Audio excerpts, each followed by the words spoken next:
2022 report में कौन सा राज्य शीर्ष पर है? इसका सही उत्तर होगा आंध्र प्रदेश। किस स्थान ने लिविंग प्लांट रिपोर्ट 2022 जारी किया है? इसका उत्तर होगा वर्ल्ड वाइल्ड फंड। पीट डीप इसलैंड, जहां सैकड़ों पायलट व्हेल मृत पाए गए, किस देश में स्थित है? इसका सही उत्तर होगा न्यूजीलैंड। लुप्तप्राय स्लेडर लोरिस के लिए भारत का पहला अभयारण्य किस राज्य में स्थापित किया जाएगा? इसका सही उत्तर होगा तमिलनाडु। CSIR NITI आयोग की रिपोर्ट के अनुसार लेड विषाक्तता लेड पोषिंग के कारण सबसे अधिक स्वास्थ्य और आर्थिक बोझ कौन सा देश वहन करता है? भारत। PM मोदी ने किस राज्य में चौथी वंदे भारत एक्सप्रेस का उद्घाटन किया? इसका सही उत्तर होगा हिमाचल प्रदेश। मेघा कयाक महोत्सव 2022 का 5वां संस्करण कहाँ शुरू किया? इसका सही उत्तर होगा Meghalaya.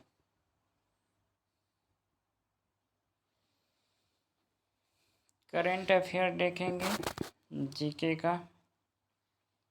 World wild fund of nature के बारे में जानें। World wild fund for nature inc WWF एक अंतर्राष्ट्रीय गैर सरकारी संगठन है। दूसरा पॉइंट है, यह वनों के संरक्षण और पर्यावरण पर मानवीय प्रभाव को कम करने के क्षेत्र में काम करता है। तीसरा पॉइंट है, WWF दुनिया का सबसे बड़ा संरक्षण गठन है। चौथा पॉइंट है, 1998 से WWF द्वारा हर 2 साल में लिविंग प्लेनेट रिपोर्ट प्रकाशित किया जाती है। स्थापना 1961 में हुआ था। मुख्यालय स्विट्जरलैंड है।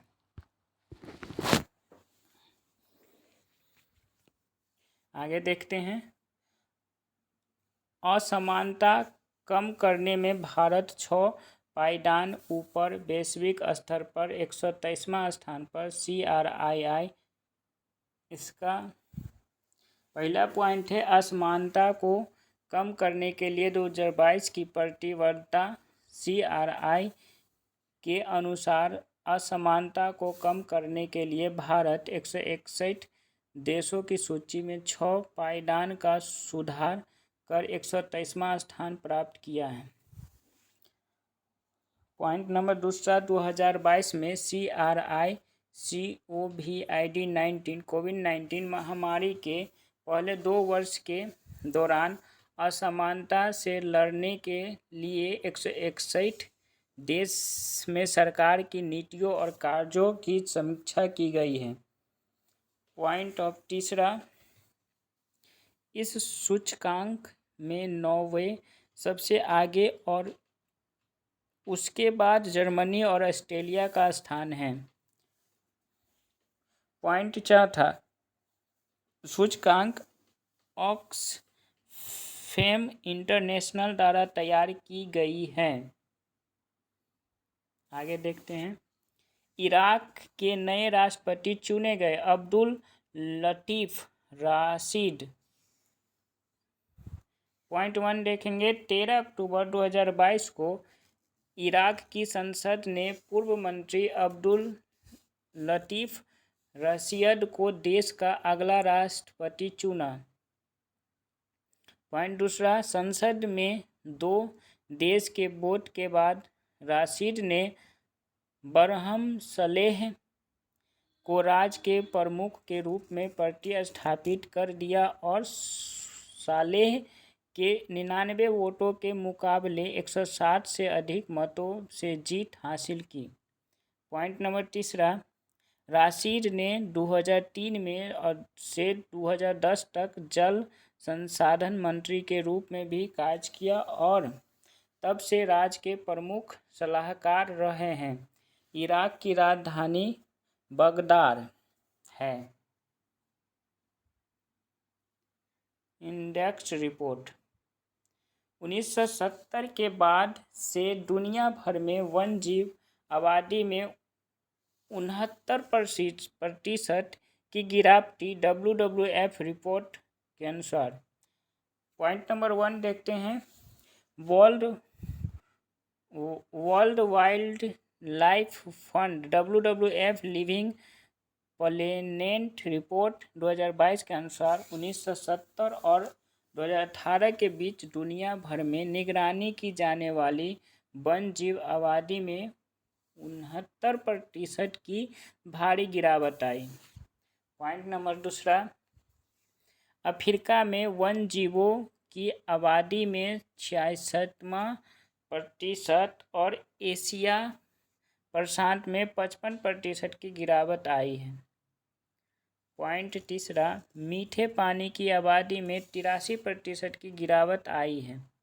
पॉइंट 4, रिपोर्ट में कहा गया है कि इस गिरावट के मुख्य कारण आवास का संरक्षण और जलवायु परिवर्तन है। आगे देखते हैं। सितंबर 2022 में भारत की WPI मुद्रास्फीति घटक हुई 3.7%। पॉइंट 1, सरकारी आंकड़ों के अनुसार भारत की वार्षिक थोक मूल्य आधारित मुद्रास्फीति WPI सितंबर 2022 में घटकर 10.70% हो गया, जो कि अगस्त 2022 में 12.41% और सितंबर 2021 में 11.8% थी। पॉइंट 2, सितंबर में मूल्य आधारित मुद्रास्फीति रॉयटर्स के 11.50% के पूर्वानुमान से कम थी।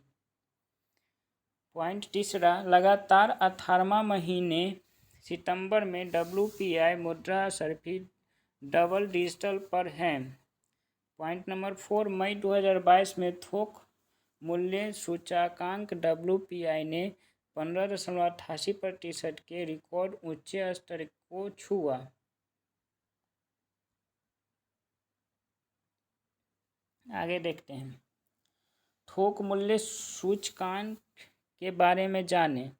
पॉइंट नंबर 1, थोक मूल्य सूचकांक WPI थोक वस्तुओं की परिमाणात्मक टोकरी की कीमत है। पॉइंट 2, फिलीपींस जैसे कुछ देश WPI परिवर्तनों का उपयोग मुद्रास्फीति के केंद्रीय माप के रूप में करते हैं। पॉइंट 3, लेकिन भारत ने अब मुद्रास्फीति को मापने के लिए नए CPI को अपनाया है। पॉइंट 4, हालांकि संयुक्त राज्य अमेरिका अब इसके बजाय उत्पादक मूल्य सूचकांक को अपनाता है। पॉइंट 5, WPI को वाणिज्य और उद्योग मंत्रालय में आर्थिक सलाहकार द्वारा प्रकाशित किया जाता है।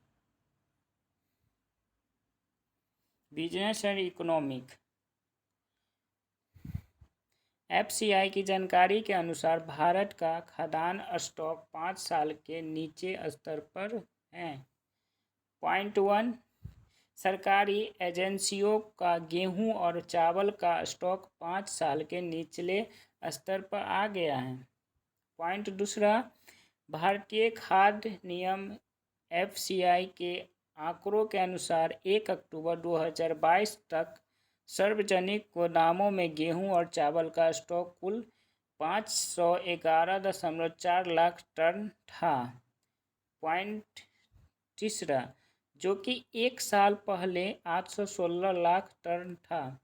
पॉइंट 4, गेहूं का स्टॉक 227.5 लाख टन है, जो कि 6 साल के नीचे स्तर पर है।